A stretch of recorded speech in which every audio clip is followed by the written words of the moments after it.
Spacey Sims, and we are back with more Code Realize Wintertide Miracles. And I'm sorry, but I had to record the intro to this after I've already recorded the whole part because for some reason my recording software got me saying, hey, and then into the recording. So sorry about that, but you didn't miss anything. We're about to jump back in. I was kind of just talking about how this part might be a little bit shorter than normal and whatnot, as I was selecting the option. So you didn't miss anything, and we're about to jump back into reading. So I apologize, but it's where we are. You didn't miss anything. It's all right. So here we go. You know the casino we went to some time ago? I heard there are several airships docked nearby there, so we were thinking of having a look. Airship! A type of aircraft that floats by filling the gas sack with gas. In this game, airships are common thanks to the development of the aerocarbonium and the Neo steam engine. Development of aerocarbonium, not the. Huh, a fine choice. One can never tire of seeing airships if I do say so myself. And of course, you can't mention airships without mentioning me, and you can't mention me without mentioning airships. So it goes without saying that I should be the natural choice for your bodyguard/airship tour guide. Before I have a chance to voice my opinion, it seems that Impy has already elected himself. Everyone else like, I'll go with you. Okay. And she's like, before I can protest, I'm stuck with Impy. Poor Impy. He is such a sweetheart, but, keep it in your pants, buddy. Oh. It is true, though, that we'd have a lot more fun with someone along who could give detailed explanations of the ins and outs of airships. He is the natural choice. Thank you, Impy. I'm looking forward to it. Sure thing. Leave it to me. Impy's got to put forth his best when twice the amount of princess is involved. The two of us decide to head toward our planned meeting place. And this isn't the first time I've seen airships, but it's really quite impressive when so many of them are lined up like this. We're going to the airship show! As she speaks, an airship begins to lift off, starting its light ascent. This is just, okay, I was like, what is that in the background? Because you know what it looks like? It looks like a fucking roller coaster, but it'd be like a roller coaster right into the ocean. It's literally just like what you go up and you're just standing there staring off the pier. It's probably like for the airship races, like that's where the announcer people like hide. I don't know. They were in an airship though. Anyway. But every time I on the airship race, and I'm still recovering from that trauma. I'm sorry. I apologize from the bottom of my heart. When it comes to the Mafia, it looks like Cantarella has very few fond memories. It's fine! I was sure to have him reflect on the matter afterwards. He probably bet on the airship race that we were involved in. Yeah, that is our fault, actually, because he did not bet on the underdogs, which he should have. Yeah, he bet on the Nautilus? Oh. All that aside, I'm amazed that one can make upgrades to an airship themselves. Oh, that's right. Airships are generally used just as they come from the factory. Right. A typical airship owner wouldn't even think about making modifications on their own. So, do you construct the parts and such yourself? On a case-by-case basis, sure, there are times when I construct them completely from scratch. And then, for instance, there are times when I find a hidden gem buried away in a junk shop, unearthed after an event like this. Well, what a coincidence! A junk shop with quite the impressive selection. Impy rushes over to one of the corner stands. He inspects a variety of parts, the purpose of which are beyond me, wearing an intense, serious expression all the while. Cantarella seems to be rather surprised to see this new side of Impy. As for me, having assured her that there was, in fact, more to Impy than his goofball exterior, I'm feeling a bit proud of myself. Oh, these are some darn fine parts. I do believe it's Impulse by a clock. It's always Impulse by a clock. Okay, Impy. Impy, you're my boy right now. It's time to go Impulse by a clock. Ah! It's Impulse by 30. Woo! I love that time too. That's after you've already Impulse bought and you're like, I have no money. Oh, something out. All right, whatever. I have 2 kidneys. I only need 1. Also, he's making an adorable face. So like, oh, Impy, you're not my favorite, but like right now, oh, this is why we're best friends. This is why we're buds, and then we're gonna go drink beer. even though I don't drink beer. But raspberry beer. I'll have raspberry beer. It's as gay as you get. But, like, anyway. Impy stretches his hand over to the parts with a grin on his face and... Ugh. Before he realizes it, he's passionately holding hands with the masked man beside him. I need that CG. Or rather... What? Raising their voices in perfect unison, the two jerk back their overlapped hands. What are you doing here? You took the words right out of my mouth. Right. If you're gonna make another appearance, least you can do is have more of a villainous entrance, you know? I think a villainous entrance would be a problem in its own ways. It doesn't seem like he followed me here. His surprise seems genuine. I can't believe you're wearing that mask even here, where you stick it like a sore thumb. Ha! Oh, whether or not this is a mafia den matters little to me. Though my heart practically leapt out of my throat when one of their goons started blaming me for something I wasn't responsible for.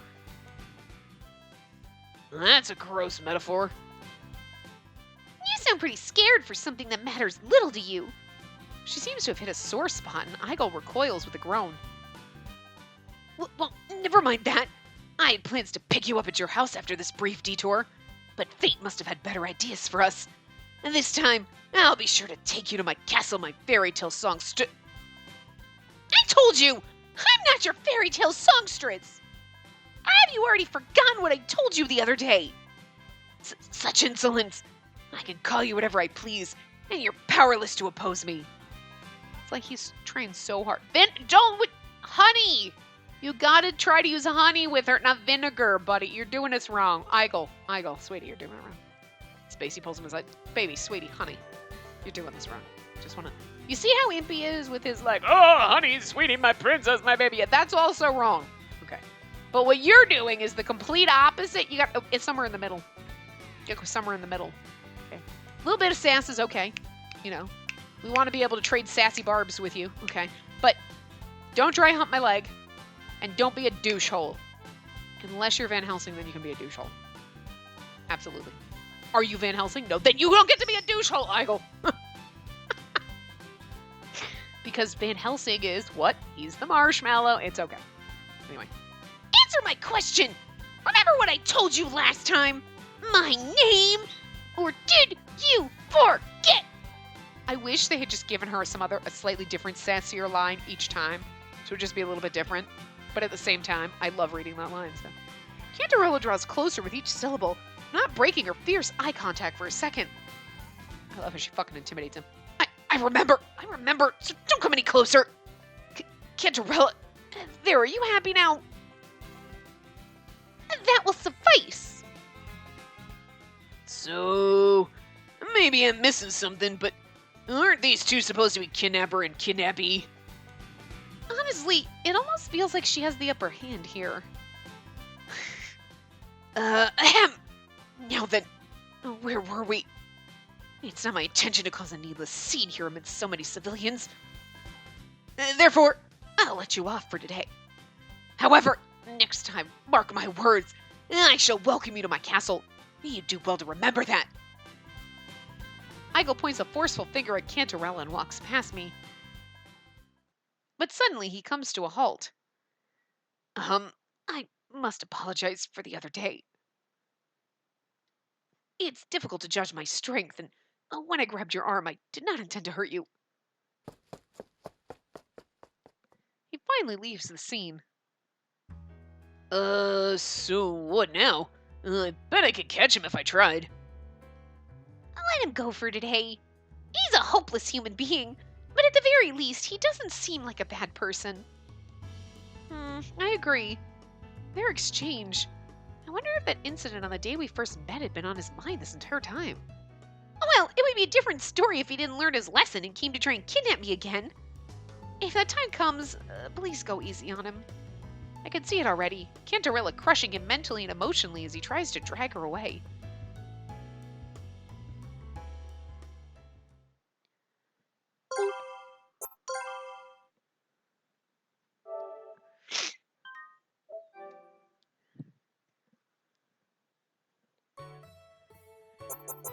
And what I settle on was somewhere outside London. Lupin! I was thinking of borrowing the automobile from Impy and going on a drive through the grassy fields outside of London. Ah, I see. It does one well to escape the hustle and bustle of the city now and then. As luck would have it, I too was considering getting some fresh air. Would you mind if I tagged along? Please do. I'll feel safe no matter what happens if you're with us. Oh my god. She's like, please do, because I love you. I mean, sure, why not, I guess, whatevs. We both make preparations, and I can't help but feel honored by his accompaniment.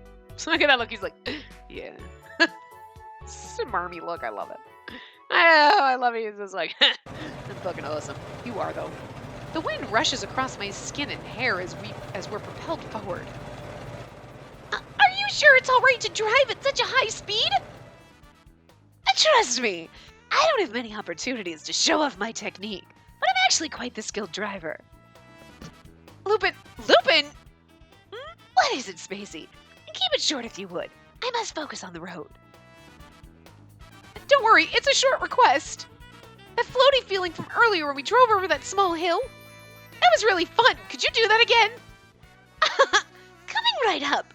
The princess's wish is my command. She was gonna be like, slow down. She's like, could you jump this shit again? Tokyo Drift! London Drift. Anyway, Lupin steers the car toward the small hill again and steps hard on the accelerator. We're gonna crash. But please wait! If you go this, it's... Yeah! She emits a powerful sound that's somewhere between a scream and an operatic high note. Singers the world over would be jealous.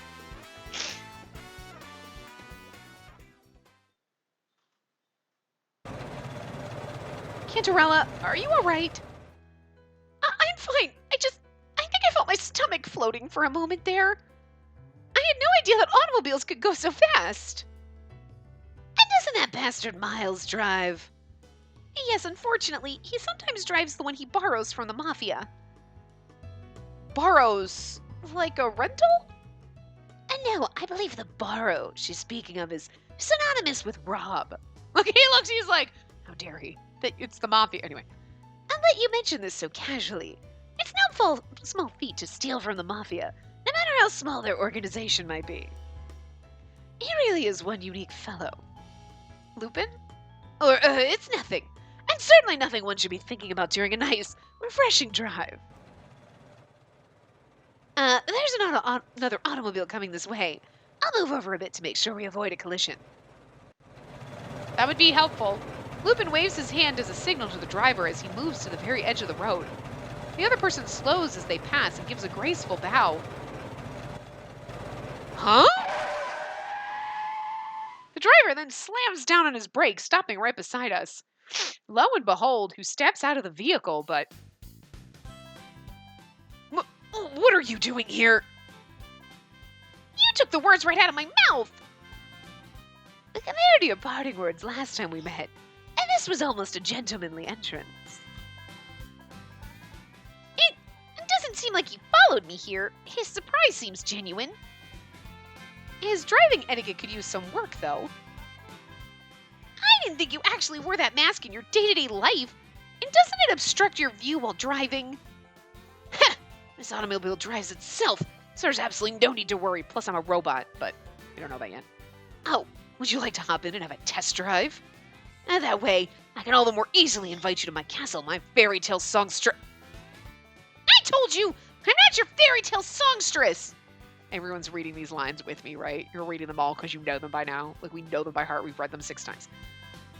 Like 5, but... Or have you already forgotten what I told you the other day? Such insolence! I can call you whatever I please and you're powerless to oppose me. Ready? Answer my question! Remember what I told you last time? My name? Or did you forget? You read that out loud with me, didn't you? Because that's what I meant, like, do. Okay, rewind this and go back and read it with me. Read it out loud with me. Go for it. Cantarella draws closer with each syllable, not breaking her fierce eye contact for a second. I remember. So don't come any closer. Cantarella, there, are you happy now? That will suffice. How do I put this? Are we sure that these two aren't actually childhood friends? Somehow, I doubt it. Ahem. Huh. Well, it's hardly my intention to cause a scene here and scratch my automobile. I thought I was like, you can't cause a scene here where there's nobody. This is the perfect time to grab her and run. And therefore, I'll let you off for today. However, next time, mark my words, I shall welcome you to my castle. You do well to remember that. He points a forceful finger at Cantarella and proceeds to sit down in the driver's seat of his automobile. This is the only one that's slightly different because of the automobile. He then reaches over to the button that seems to activate the vehicle's automatic driving.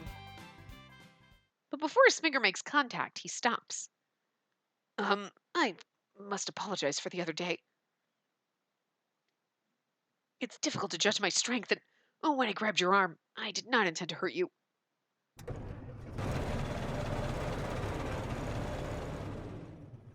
Finally, he leaves the scene. What shall we do, miss? With the horsepower of this automobile, we can easily chase him down. He's also like, it gives me a chance to speed and try out my Tokyo drifts. Lupin looks as though he already knows how Cantarella would answer. Let him go for today. He's a hopeless human being, but at the very least, he doesn't seem like a bad person. I agree. And their exchange. I wonder if that incident on the day we first met had been on his mind this entire time. First time I've read that. Just kidding. Well, it would be a different story if he didn't learn his lesson and came to try and kidnap me again. If that time comes, please go easy on him. I can see it already. Cantarella crushing him mentally and emotionally as he tries to drag her away. I can almost read that with my eyes closed. I was barely looking at it, by the way.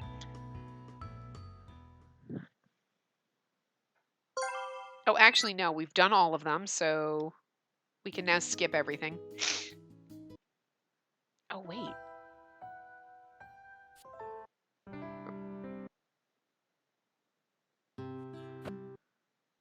No, that's true. So it was just the only thing that would be different is when we go to the park, it was instead of Van Helsing, it would be Lupin or so and so or whoever. So it's the same thing, it's just a different person's name. So there's going to be a lot of skipping, but we'll just see if anything. Okay, no, I was like, oh god, crap, we're going to have to go back and do and play all of them. No. It should only be that little scene and then everything else should be normal because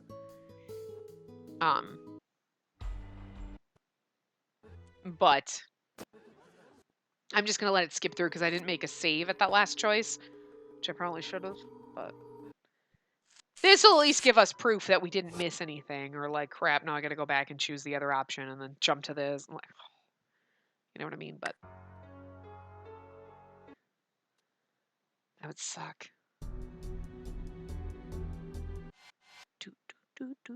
Oh, Van Helsing.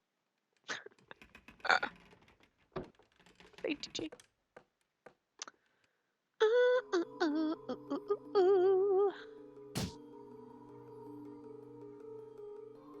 Someone Victor gets angry. How dare you give her poison?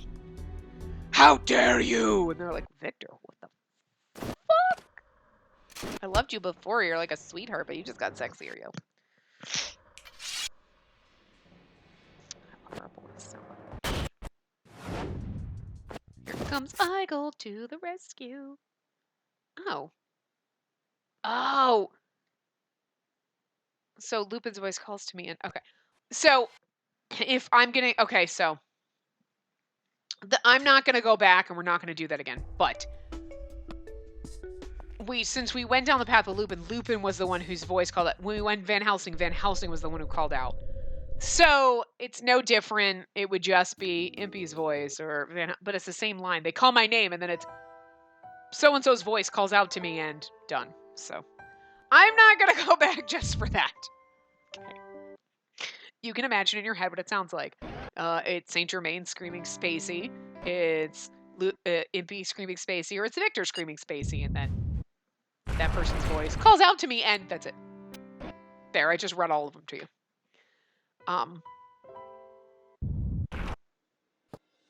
Spacey! Lupin's voice called out to me, and there you go. Spacey! Victor's voice called out to me, and oh dear, Spacey, wait.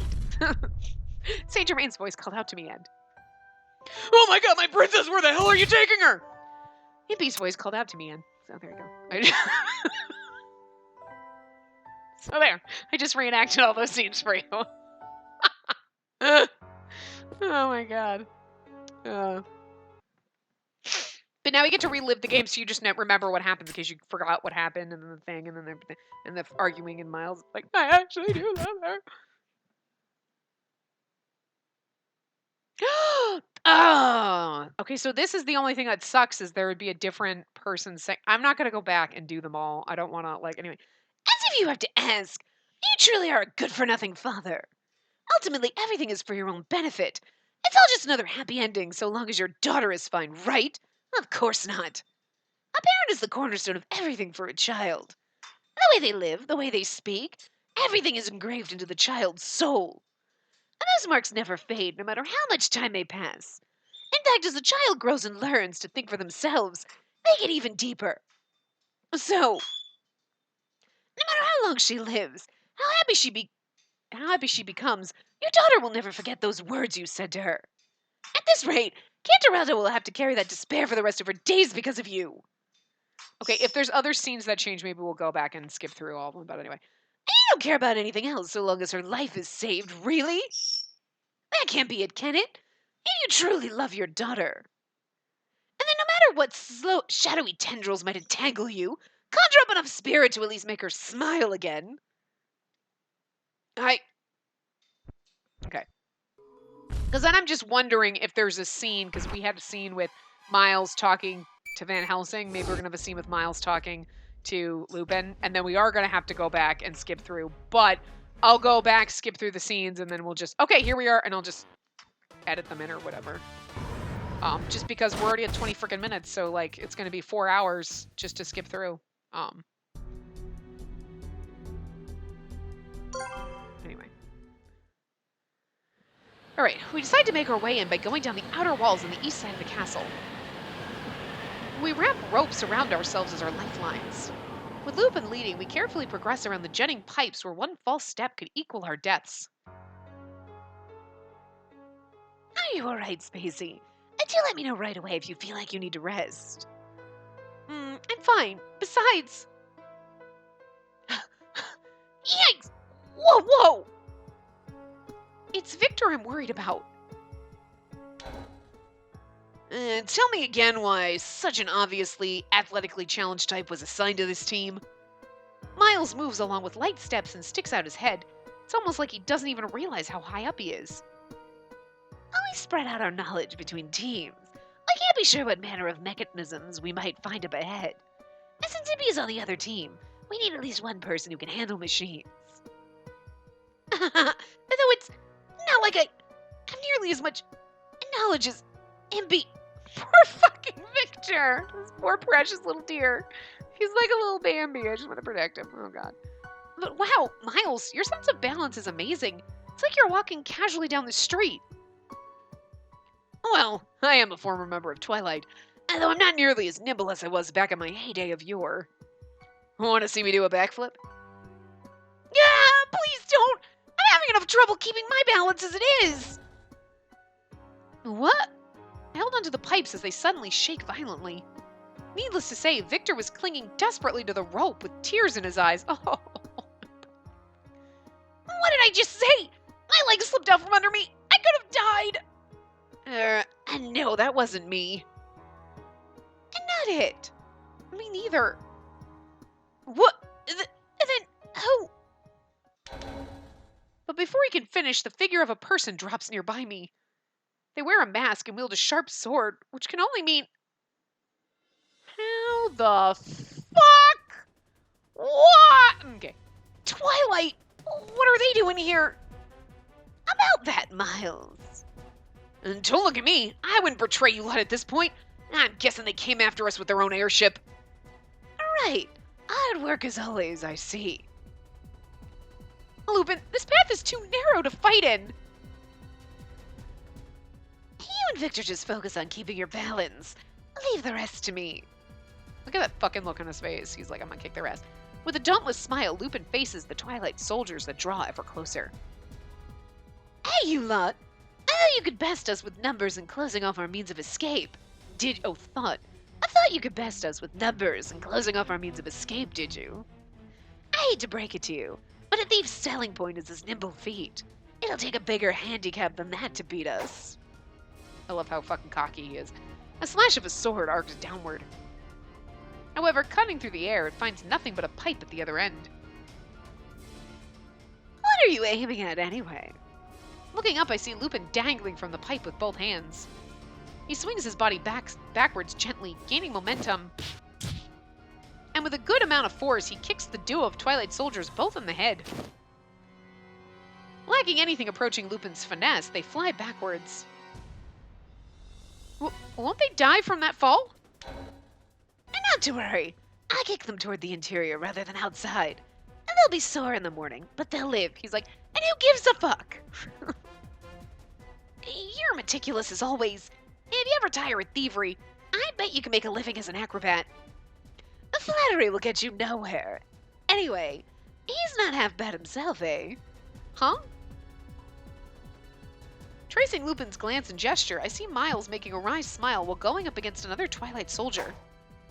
At the moment, the soldier thrusts his sword at him. Such impatience! Are they really training the young'uns to rush to a preemptive strike these days? You're much too focused on striking the vitals, and your approach could certainly use a bit more thought. Minus 20 points. I salute you for your grueling work day in and day out. Now, why don't you take a nice long break and reflect on what I taught you? Miles smirks and, using the stick he carries, tips the soldier's leg out from underneath him, trips. A stick, a fashionable item that English gentlemen love to carry, and also used as a weapon of self-defense. Lupin's is equipped with a variety of contraptions, such as gas, flash bombs, and the like. Yeah, Lupin's is fucking amazing. But the Twilight soldier is flung into the air, his legs arcing through the air. When he slams into the floor, Miles' stick is waiting there to strike him in the neck. Oh, and then he gives us that look. Oh, sorry, but I'm not about to go easy on you, even if you're a junior colleague. The smile he makes is the same as the one he made when we first met, but he doesn't leave even an inch of himself unguarded. He did not give us that look, over the haughty over-the-shoulder look. However, Lupin, Miles, here comes more! Twilight soldiers appear one after the next, heading toward Lupin and the others. In response, Lupin leaves his back to Miles. Please wait a moment if you would. And this shouldn't take long. Here we go. We get a Lupin and Miles CG. Nice. He dodges the assailants as if he could fly, knocking off soldiers one after the next. Beautiful. Meanwhile, Miles uses his opponent's strength against themselves, handily defeating them without taking a scratch. It's an odd thing. The two look nothing alike and share little in common, so one would expect them to be like water and oil. And yet, they're in perfect sync as if they were lifelong partners. This really takes me back, Miles says. He speaks quietly to the man he lends his back to in such a way that Spacey and the others wouldn't hear. I kind of had that suspicion when he made a comment to Lupin. It's like, didn't I say that? I hope I said that, like, toothpaste was Lupin's mentor. Because Miles knew the trick. You know, he's like, you think, please. Because Lupin's like, you stole my shit. And he's like, please, bitch, you got it from toothpaste. And he's like, what do you mean? Oh, you're right, I did. Like, you know, anyway. I can just imagine you as Thea Frost now, carting my back. I knew it. And there was a reason your footwork looked so familiar. Miles Strand. So you were my master's acquaintance, were you? No, not quite. That's disciple. I don't know why I could not read that. I was like, disciple, but then the E at the end messed me up, and I was like, wait, what? I don't know what's wrong with my brain today. Anyway. No, not quite. Disciple of Theophrast, Arsene Lupin. Theophrast, too. The man who taught Lupin all he knows, and closest friend of Miles. He wasn't an acquaintance. Oh god, is he your brother? Miles cracks a subtle smile as he downs an enemy that comes up behind Lupin. Oh, okay. He was my closest friend. Oh, I was like, because they look nothing like, well, of course, we don't know what Theophrast looks like. I'm just assuming he looks like Lupin. Despite the difficulty we encounter along the way, we steadily make our way further until... Okay. I just want to skip through and see if he has a conversation with Lupin. And if he does, then I know we've got to go back. Because we're going to miss those scenes. So I'm going to go back, but I'll do that off. I don't think I'll skip through and show you all of the skipping. But I'll go back and skip through all the things that we've already seen so we can see the individual. I'm not going to go. I already enacted the scene of each one of the boys calling our name and us say we heard them. I'm not going to but we'll do them yelling at Miles. So we can just see everything. But I just want to see if he has a private conversation with Lupin or if he still has one with...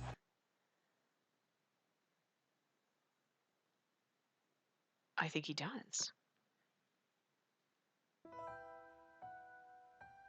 Oh, this is different. Wait a minute. Oh, wait, hold on. Recross got dangerous.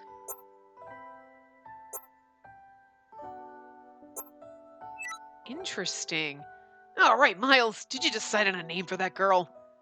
Not yet. It's kind of difficult. She's a girl, so I want a name with a beautiful ring to it, but...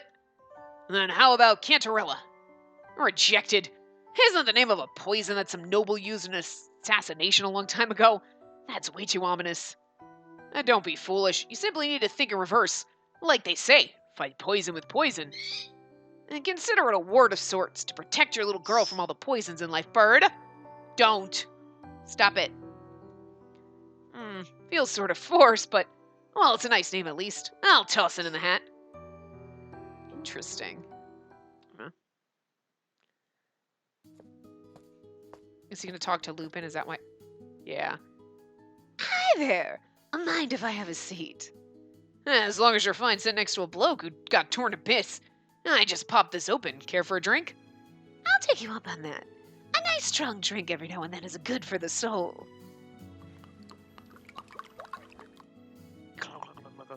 Cheers! And this brings back memories. My master was quite fond of this very same alcohol, if I recall. He never did pay much mind to the details. He'd always say that alcohol tasted like water unless it were strong enough to remove oil stains. But wow, Theophrast, a master. Such an ill-fitting title for him, I can't help but laugh. Well, interesting that you should say that. He always says the same thing, that it didn't suit him. Say, Miles, could it be that you were with Master in Twilight too? Sorry to cut you off, but please, no more about that. I have a daughter to protect. I'll never get involved in the underside of society again. Understandable. Sorry for being so uncouth. Well, just leave the rest to me while you kick back and enjoy your retirement. Right. I regret that I can't keep my promise, but I pray from the bottom of my heart that you and Theophrast will prevail in the end with your justice. Okay, so I'm just assuming so I'm just going to let this go to the... Okay. And I would assume the after scene is exactly the same. Because why would it be any... Okay, guys, sorry if I got cut off at the end of the lot, because I was literally like, okay, I'll be back in a sec, and I clicked the stop recording, and I'm like, I usually give myself a little buffer of a few seconds, because sometimes if you say, like, okay, I'll be back, and then stop, it doesn't record the last... So I don't know if I got cut off or not. I haven't watched that. But also, I skipped through twice on the Saint Germain one. He doesn't have a little line, which we're about to get to. Like, this is the part where they all kick his ass, and then they're gonna... Now, this is where Lupin or Van Helsing was like, blah, blah, blah, I'm gonna yell at you. Actually, I don't remember if Van Helsing did or not, but where Lupin yells at... Saint Germain doesn't have that. And I was like, and I skipped through, and then I saw the end scene with Miles and Lupin happened, and I was like, okay, that's weird. So I'm like, well, let me just go through Victor's quick. Victor has this, and I was like, what the hell? So I saved, I go back, did the frickin' Saint Germain one again. He doesn't. And in the part where, we're about to black out and we hear whoever, like we heard Lupin or Van Helsing call out to us, doesn't happen. We hear Miles calling out to Cantarella. So then I was like, well, I wonder if it's only Van Helsing, and I thought maybe it was only Van Helsing and Lupin because, like, he has ties to both of them, right? Like, through Alistair and through Toothpaste. Theophrast, right? So I was like, well, maybe it's only them. And then I was like, well, I mean, but then I'm like, but why does he have Victor? But then again, Victor worked for the government and blah, blah. So I mean, like, I guess, so I'm like, maybe Impy doesn't have one either, but we're going to see the Victor yelling at him, and then I'll go, and then we'll see if he doesn't have a private scene at the end with Victor. I'm obviously not going to come back until we come to the next thing, or we're at the end and like whatever. So you'll see, obviously, when we come back from my pausing where we are. But anyway, so this is after they kicked all the rest of it. What was that for all of a sudden? I sincerely understand how much you care about Cantarella, but allow me to say this. You're wrong. What one needs the most to live isn't a healthy body, nor potent medicine. It's a powerful will, the desire to live. Once that's lost, one will grow weaker in the blink of an eye. Pushing her away without telling her your true feelings, deciding to bear everything yourself. Do you really suppose there's anyone who can muster up the will to live after going through such an ordeal? The path you chose wasn't one to save her. On the contrary, it was a path leading her to death. At that moment, because this is what happens, so they kick each other, like, what was that all about? And then it's at that moment, where all of us, and then you go to this. So I don't know. So we'll see if Impy has one. I'll see if there's a scene with Miles and Victor at the end of this. Then I'll pop back in and we'll see that. Otherwise, we'll see if there's an Impy one, and if not, then we'll just come back in and be like, okay, so here's the CGs. So anyway, I'll be back in a second. Okay, so Victor does have a little scene at the end, so that's interesting. But also, he is a doctor, so this kind of, I guess, makes sense. But I don't know, anyway. Your fever is gone and your pulse seems stable. You should be perfectly fine to perform, I assure you. Really? That's a relief. I thank you for coming all this way to do a checkup, Victor. All this way. We're at the mansion. But I still feel guilty for not properly thanking you for all you did for me. Think nothing of it. Besides, I did something to you and Miles that I regret as well. What? What do you mean? You know, that medicine you were taking, I was so preoccupied with the poison part of its ingredients. And as a result, I completely ignored its proper usage and denounced Miles and cornered you. I'm sorry. No, it's fine. It was a truth that I needed to face eventually. Just, from here on, whenever you look at Spacey, be sure not to make the same mistake, alright? Her life is more delicate than mine, I'm sure of it. You say that like you know every little detail about her. Cantarella, who are you really? Oh. And the daughter of Miles Strand, Cantarella. Nothing more and nothing less.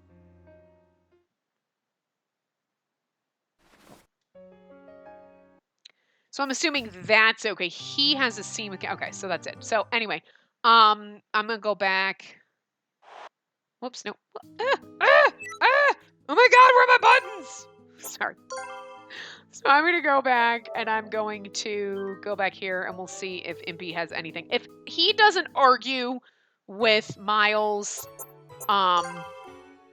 then I'm not going to bother. Then we'll just come back when we're ready to go into the CGs because he's not going to have a private scene if he doesn't yell at Miles. So anyway, I will see you guys next. See you guys next time. I'm like ready to end this. No, I will see you guys in a second. Okay, so yeah, Impy doesn't have that scene either. So, all right, whatevs. So that was like 20 minutes worth of skipping. Literally 90% of my time for this episode was spent skipping. So anyway, we're gonna go through the CGs now. So, that's the okay. Oh, there is no difference on that one. So, get Eigel jumping in his dress. Flip it. Oh. We should have actually ended the normal part and then done all of the scene skipping things this way. We could have ended with one CG and then had a different one here. Because, like, I don't know which one, like, because you're like, but Eigel's such a big part of this, you know? I think it's funny that Lupin gets in a CG in this part. Just because he's with Miles. I'm like,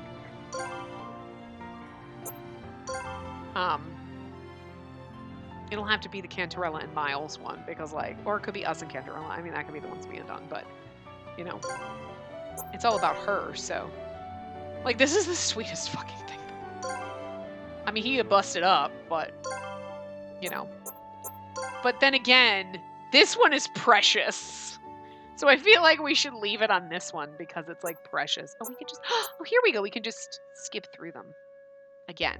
We'll give you another little like few minutes of skipping through them. But, so yeah, that's it. Woohoo! This was a long ass route, but it was fun. It was great. And I like the fact that there were choices and they changed things. Because in the other ones, I know that you choose option A or B, it's a slightly different conversation, but everything still happens the same way. This one actually, it made an impact. That's why we never went back in the other ones and chose something different. But anyway, after this, what we will do, I do love this one. We're going to sit on this one for a few minutes, and then we'll skip to the other one of us in Cantarella, and we'll end on that one. So how about that? Okay. So what we'll be doing in the next part is the triangle dates that are left. So we're going to start there because I think that's all we have, the triangle dates, and then we have the secret epilogue. Better be our fucking wedding scenarios because I know they're in some goddamn game. They better be in this one. I'll be so mad. But so yeah, triangle dates first. We have like 4 of them left. I don't know. We'll see. I can't. It's gonna take me a while to be like, which pairings do we have and which ones don't? I don't.